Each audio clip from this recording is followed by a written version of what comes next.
folks who write in a lot to maybe your customer support or your customer experience channel and express some appreciation. Maybe they had like a problem, but it was quickly solved, and then they have some goodwill generated from that. And then also understanding your own sort of ICPs. We created this matrix that had our ICP functional areas, so designers, engineers, product managers, and now that's expanded obviously into like marketing, people management, etc. And then also at SMBs and startups, mid-market companies, enterprise companies. So you can imagine this kind of grid and wanting to make sure that we had an illustrative story in every single cell of this grid, so that if you were a designer working at an enterprise company, you felt like there was an example customer who was offering advice for you. If you were an engineering leader at a startup, you would also want to feel likewise that there were folks like you who are really getting a lot of benefit and sort of teaching you how to reap that.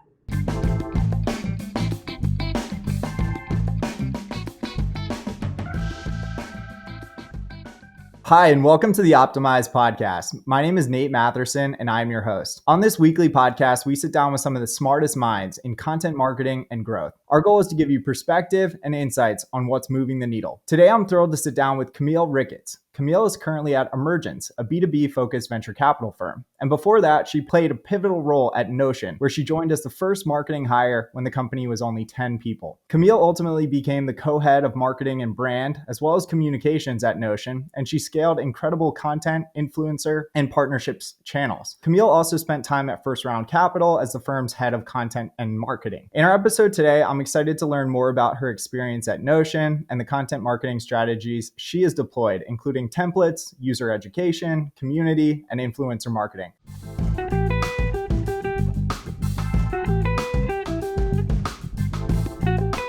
This episode of the Optimized Podcast is brought to you by Positional. At Positional, we're building tools for content marketing and SEO teams. We've got a great selection of tools for everything from content optimization to keyword research and technical SEO. And you can visit our website at positional.com.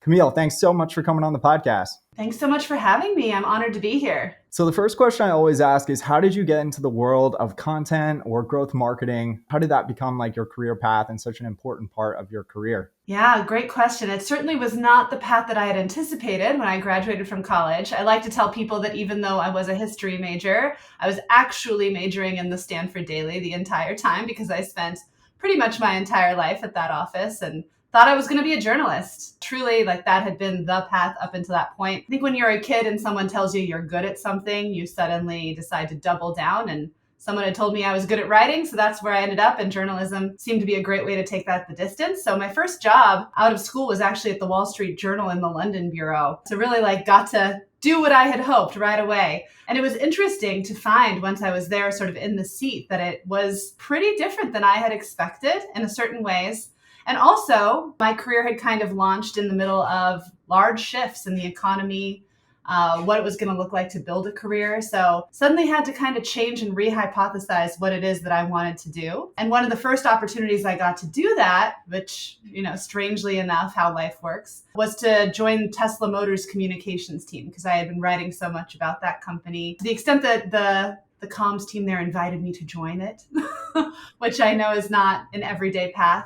And that was really the beginning of the current journey that I've been on. So I learned a lot about how to tell stories from a company's point of view, and in order to mobilize users in a particular direction. And that followed me through roles at Kiva Microfunds, the nonprofit, and then eventually to First Round Capital, which is where I'd like to say my sort of modern career era started. And that's where I really doubled down, got really invested in creating great content with the First Round Review, which maybe some of your listeners are familiar with, interviewing a ton of startup operators and helping sort of relay what they had learned in their roles to a broader audience of startup. And so that kind of brings us up to date, and got into marketing from there, started advising a bunch of companies around content marketing in general. So yeah, I hope that that's helpful for some listeners. Yeah, and then you started at Notion and you joined at like an incredibly pivotal time in that company as like the first marketing hire. Like I'm just curious, like how did you get connected to Notion at that point? And then like what made you decide like you wanted to take a bet and be like that first marketing hire at the company?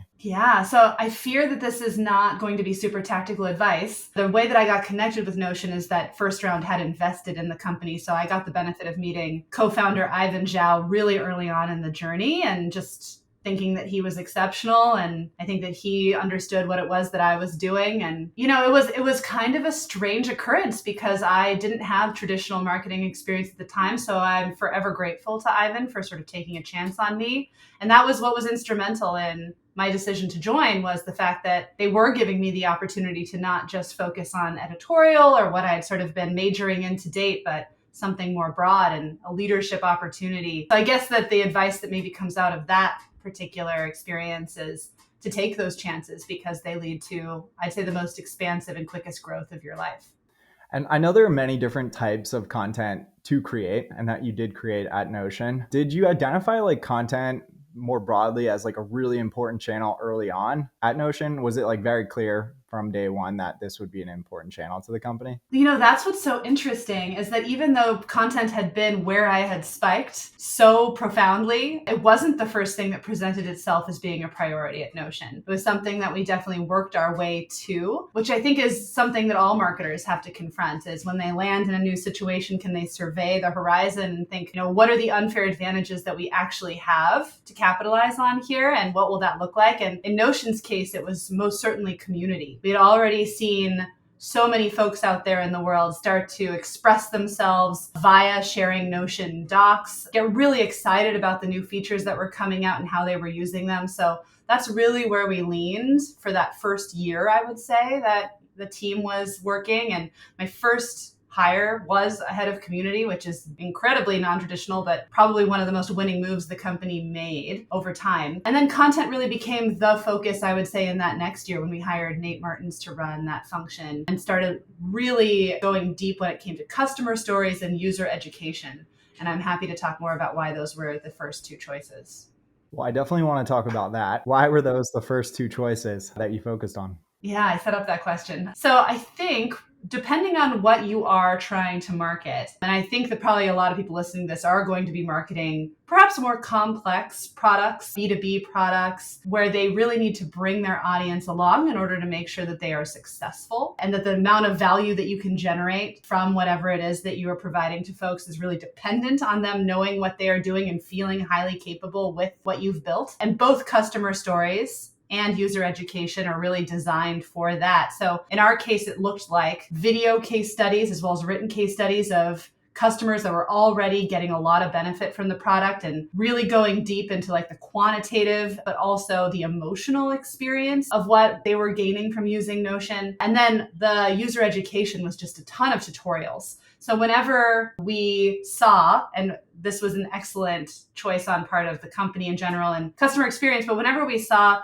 that there were a lot of customers that were facing some sort of friction in the product, like suddenly, oh, they don't know how to create this, they don't know how to use this element, we would create a tutorial around that to address it head on. I really recommend to any folks who feel like they're working in a similar space, can you cultivate that social proof, and can you also just start answering everybody's objections and confusions with a piece of content? I think a big struggle or problem, especially for early stage companies, is they tend to have these like fairly sophisticated products. And I think Notion's always done a great job. Like I log into Notion, I feel like I immediately know what to do. But for like a company that maybe has like a more technical product and like there's that opportunity to create these tutorials and how-to guides to get them started or go deeper into the product, how did you find, or like how did you give the users this content? Like what was the mechanism that you actually used to distribute those tutorials to that user to allow them to go deeper? Yeah. So immediately when you would land in the Notion product, there was a page that was a Notion page. So we wanted the product to demonstrate itself to a certain extent that went through just the primary functions that you would need to get a handle on in order to really succeed early on with the product or be able to start creating things that felt substantial and rewarding to you. So that was the first thing. And that was really considered within the realm of product marketing and content, like what that page would say, how the page would differ for individuals using Notion versus individuals using it as a team. For folks who were starting a workspace versus joining a workspace, we wanted that all to feel very custom and tailored to folks. And then also being really wise and really discerning about where to place tooltips, which I know is always kind of a controversial thought process because you don't want to add so much friction that people are like, oh, things are popping up all over the place. Things are blinking at me. I don't like this. I want to just skip through this entire sort of onboarding content process. So you really want to be as meticulous as you can about where people are going to get confused. And a lot of this is just observing a ton of customers and where it is that they are running up against walls. And then being able to have that tooltip be unintrusive, but also allow people to dig deeper if they so choose. So if you look in Notion, a lot of the tooltips come with not just verbiage, but also an image, so that people feel like really anchored, like, oh, I can see what it is that you mean. I'm not just trying to figure out what you're trying to say. And then some of them also include links that go then to the help center that we spent a lot of time on. That's a really great idea. We need to do that at our company because we do have a lot of tooltips. And I think linking someone out to either like a fuller guide or then video or template that goes deeper beyond just like one line of text in a tooltip would be a fantastic idea for us. I didn't mean to cut you off there. I just got very excited by that idea in general. Not at all, no. And then I would say that having marketing own the help center early on, which, obviously it doesn't anymore, but it was in sort of the purview of marketing at the beginning.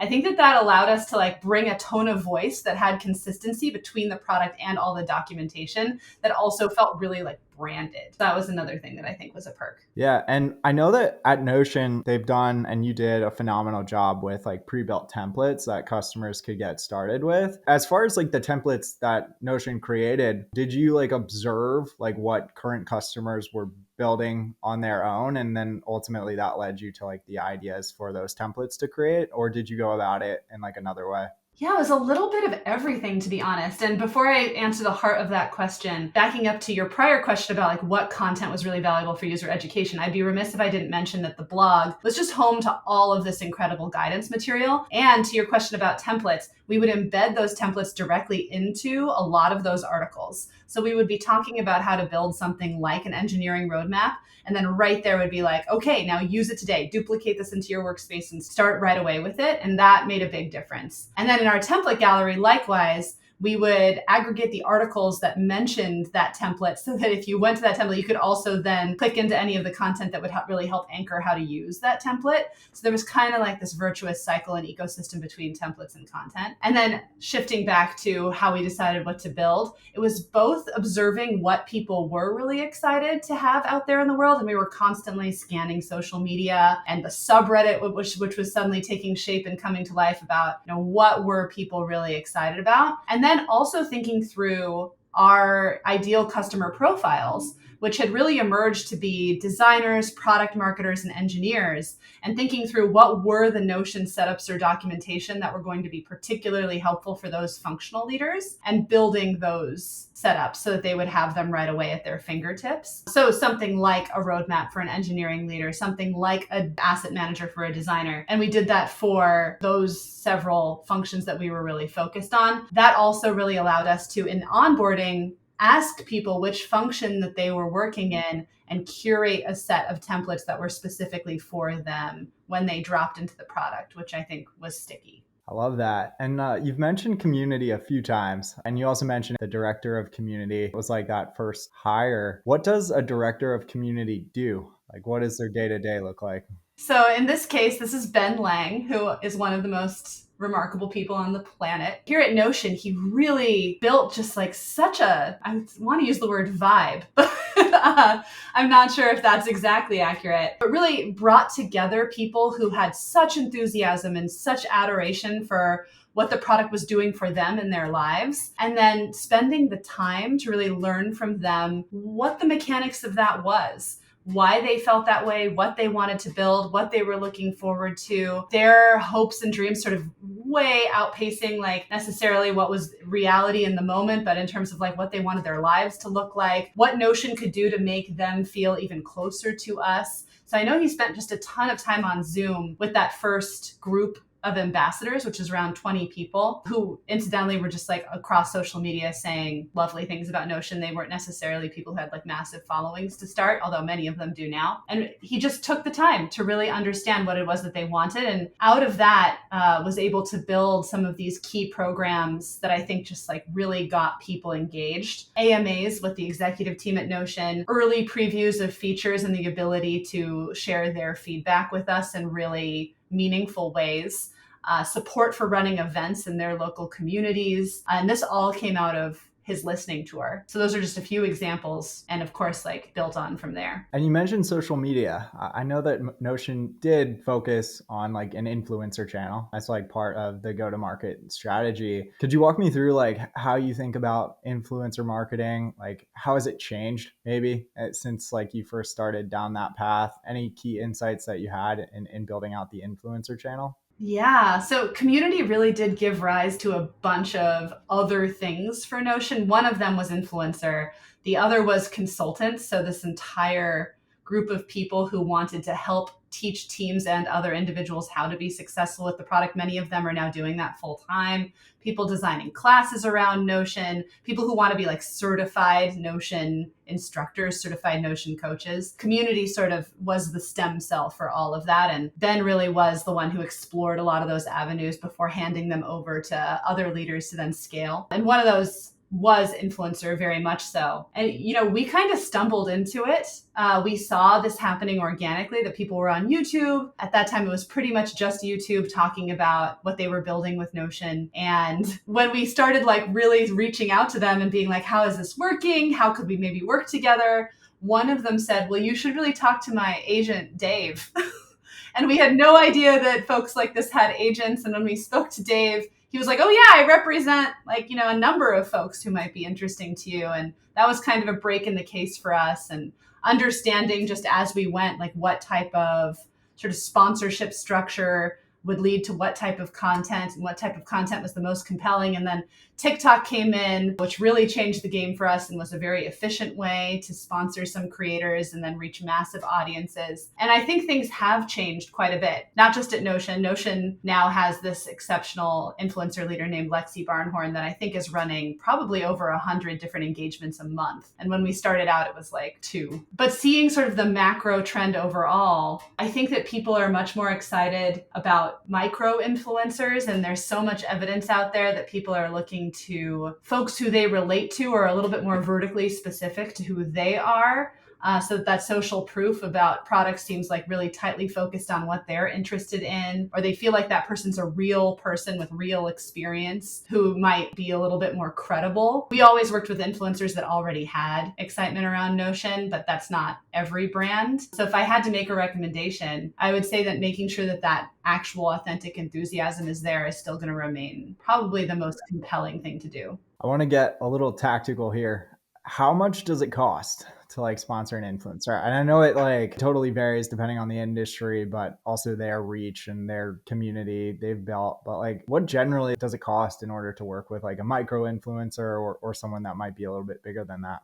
Yeah, so please respect that I've been out of the game for a little bit and things are changing so swiftly. So if this is sort of anachronistic, I apologize. But at the time that we were doing it, it was really dependent on how many followers or subscribers the person had, so their reach, but also were they going to just mention Notion within a video that was going to be about something else? Were they going to do an entire video about Notion? If they were going to do a video, was it going to be for teams, for individuals? So all of that influenced the pricing. So something around like, if you had, let's say, 300,000 followers, maybe between $5,000 and $10,000 to sponsor. And then on TikTok, in preparation for this interview, I actually talked to Lexi, who runs Influencer at Notion, and she provided me with some numbers to make sure that I was absolutely right here. But the efficiency point still stands. That let's say if you get 20 to 70,000 average views on a video, you probably, as an influencer, you can probably charge anywhere between $500 and $1,000 per TikTok. And then if you have something, like 500,000 plus views on your content, you can charge something like $2,000 per TikTok. But what was interesting to me is that even though those were sort of like lower numbers, generally speaking, because of TikTok's algorithm, you could sometimes get millions and millions of views on something that was a fairly cost-efficient sponsorship. And who creates the content? Like, I know they create it, but like, how much guidance do you give them on like what to say or what not to say? Or do you approve the content beforehand, or do you simply just like pay them and say go? Like, what's the best approach there? When we were doing it, we wanted to be pretty hands off. We did not want to put words in anyone's mouth. What we did want to do is make sure that they felt equipped with all of the information in terms of like new features that may have come out, exciting things that we were seeing being built out there in the world that might be relevant to them and to their audience. But we didn't script anything. We didn't require anything. We didn't approve necessarily the content itself. Folks would sometimes send it to us in order to be reviewed, and we would do that. It may have changed now that there's sort of more formality around it and more systematic programming. But at the time, we really wanted the actual experience and the love that this person had for it really shine through without anything sounding stilted or pre-prepared. Yeah.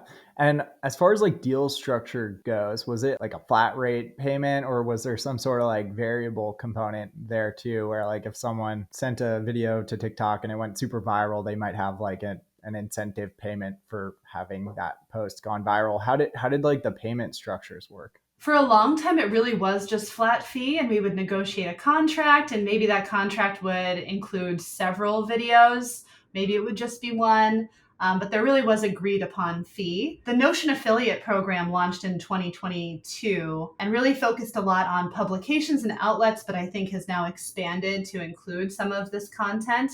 And that's more of a rev share sort of situation. And if folks are interested in sort of seeing how that's structured, I know that it's notion.com/affiliates, and they really spell it out super explicitly. So it could be a good model for folks learning. Yeah.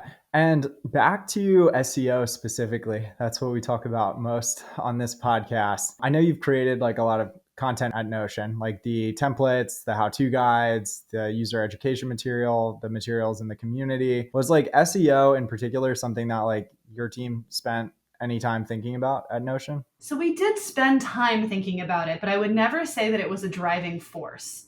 And there were a couple of reasons for that. Chief among them was that we were operating in a very saturated space. Definitely not the first piece of software that has done documentation, project management, wiki, all of that, meeting notes. So if you were to use any of that terminology, you would have kind of a brick wall facing you in terms of SEO. And so even though we would focus on some of those key terms, like we saw ourselves creeping up sort of like the second page of results, and that's not necessarily worth a ton of investment when it's a team that could be succeeding in other ways. So we worked with some good firms and sort of kept chipping away at it, but it was not something that we were like, oh, this is the front and center piece of our content strategy. Yeah. And as far as like the content creation goes, did you create all of that content in-house as part of your marketing team, or did you also work with like freelance writers or copywriters to help you in that? We definitely worked with some external resources. Campfire Labs is a great resource. They were terrific. This guy, Hal Walling, who I actually think has gone freelance himself now, is just exceptional at understanding sort of more nuanced content that is still sort of scalable. And then we also worked with a firm called Animals who helped us out on our SEO. So definitely there was sort of supplemental writers out there and editorial, but our in-house team then was really able to focus on that user education that was going to feel very close to the product, making sure that we were doing really high quality experience interviews with our customers to create these case studies, and then also be able to innovate a little bit. I have a quick question there on case studies. How do you get a customer to agree to do a case study? Or like, what's the best process for asking them? You definitely want to ask happy people.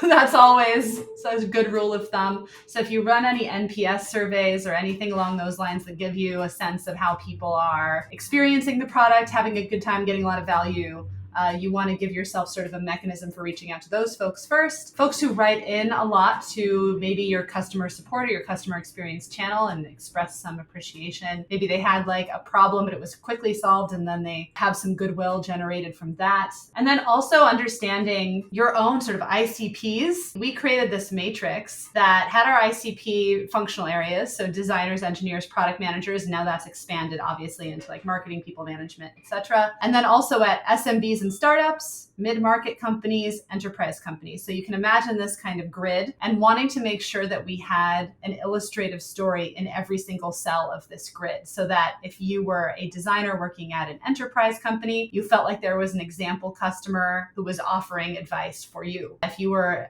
an engineering leader at a startup, you would also want to feel likewise that there were folks like you who are really getting a lot of benefit and sort of teaching you how to reap that.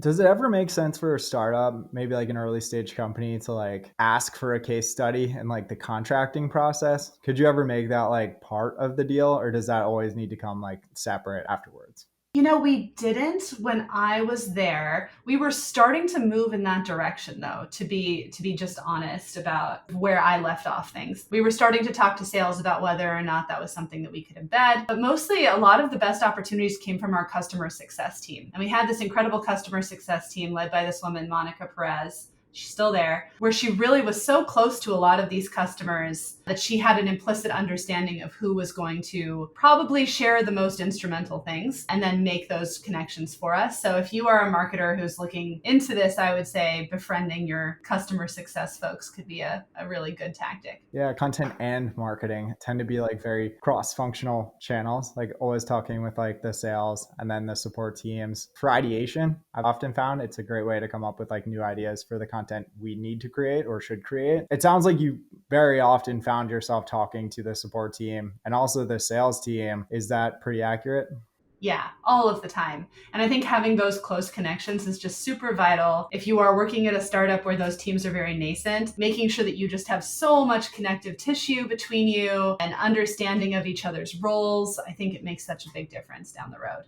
And you're the first guest we've had on that's worked at the White House. What did you do at the White House? That must have been such an interesting experience. So truly, even though it's the White House, I worked in a building next to the White House. It was part of the US Digital Service. So the Tiger team that Obama created to rescue healthcare.gov when all of that was in crisis kind of expanded out into this squad of Silicon Valley operators who are really excited to dig in and help government become more efficient and sort of parachute into all of these agencies and figure out where technology could make the most transformative difference really fast, and then build that technology faster than it had ever been done before in government. And my role was kind of interesting. I actually landed in DC on October 1st, 2016 in my pantsuit and thought that the election was going to go a certain way and was so excited to help them document how everything had succeeded so wildly with the Obama administration so that we could hand it over to the next administration and have that sort of be carried through. So I did get to learn just a tremendous amount about how these technologists had embedded in government and kind of helped create momentum where there hadn't been any, or help the existing government workers who had valiantly been doing that job dig in and move faster the way that they had wanted to all this time. And so we created sort of an operations manual and handed it off. And I know that there are people who are still doing that USDS work today, and I think that they are heroes. And first round, I think you were early on the side of like a venture firm creating content. I think it's like a pretty popular thing to do now. Like lots of venture funds have podcasts and blogs and newsletters and everything else. But it seems like at first round, they were ahead of the curve in creating content. For like all the venture capitalists listening to this podcast, how should they be thinking about creating content? Is that important to do as part of their business? I think it depends almost entirely on audience. And there's so many different types of firms out there with so many different types of focus, trying to attract a certain type of founder. And that is your audience. You want to be able to create as much awareness as possible among the people who you want to invest in, who are going to go build brilliant things. So maybe that doesn't require sort of broadcasting, big content strategy. Maybe it's more about sort of concierge or bespoke outreach. So I think you really do have to just go deep and study your customer. And if content is the kind of thing that's going to mobilize, let's say, a bunch of folks who are building an e-commerce, and you can deliver something that actually feels new, like new knowledge to them, and something that's non-obvious and it's extending their capabilities, then I think that that's great. There is a ton of saturation out there now. So also thinking through what form factors are actually going to resonate and be right for the people you're trying to reach. I think those are some of the key things to consider. Well, this has been such a great episode. I love how tactical we've gotten. I appreciate you getting in the weeds with me. And if it's okay with you, I'd love to do the rapid fire round. I'm going to ask you like 5 or 6 questions and you can give me like a pointed statement. Does that sound good? Sounds great. Emergence. You've just started there in this new role. How did you get to Emergence and what are you currently doing? So I'm an operating partner focused on marketing. That means some of my time is spent helping the firm amplify itself, but most of my time is going to be spent helping the portfolio solve any manner of marketing or comms or brand challenge. So I'm really excited to learn what they are out there working on. And the reason that I got here is I actually had a really dear friend, Tammy Hahn, who I worked with for 5 years at First Round. She's just been incredibly happy doing incredible work at Emergence for the last 5 years herself. And I wanted to be a part of what she was a part of. And what's like the biggest mistake you're seeing right now that B2B companies are making in their marketing? Ooh, I don't know if I would call it a mistake. I think that there are some forces here that are at work that are changing things, particularly consumerization of the enterprise, where I think that there's more expectation for the content that acknowledges the buyer as a human being, as opposed to just sort of like a faceless corporation. So can you create things that are more appealing to somebody's humanity than just sort of checking the boxes of what enterprise marketing has been to date? That's something to keep an eye on. In B2B, are there one or two companies, excluding Notion, you think are doing a fantastic job when it comes to content? Excluding Notion. I'm going to shout out our sibling company, Figma. I think that they're doing an excellent job. They also have just leaned into community in such a beautiful way. They really know themselves, like their brand identity is so clear. And I think it's recognizable no matter where you are, where you see it. If you could describe Notion's brand in 1 or 2 sentences, how would you do it? So I would describe Notion. It's kind of a big question for me. But the 2 words that I would choose first is cozy, because I think that even though it's a piece of software, it somehow provides this space for you on the internet that you can truly make your own. And there's just something that's really comforting about that. And I think that the brand reinforces that. And then the second word would be creative, because it truly allows you to dig in and build anything you want and express yourself however you want. This has been such a great episode. Thank you so much for coming on. And we will make sure to include like a link to your LinkedIn and the Emergence site in the show notes for all the listeners. But is there anything else you'd like to add or say to our listeners? I just hope that this was useful. It's one of my favorite things to do, to think about my experience and then offer whatever might be helpful to the folks out there. So that's my hope for this. Thanks for having me on. Yeah, well, it was a great episode. Thank you so much for coming on. I really enjoyed doing this, and have a great rest of your day. My pleasure. You too.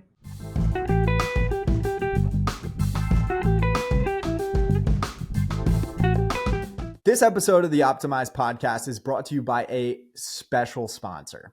If you're anything like me, you've probably got a lot of content that's not very well optimized, and it can be a total pain in your butt to optimize it and ultimately get it to rank better in search. And that's what Positional does.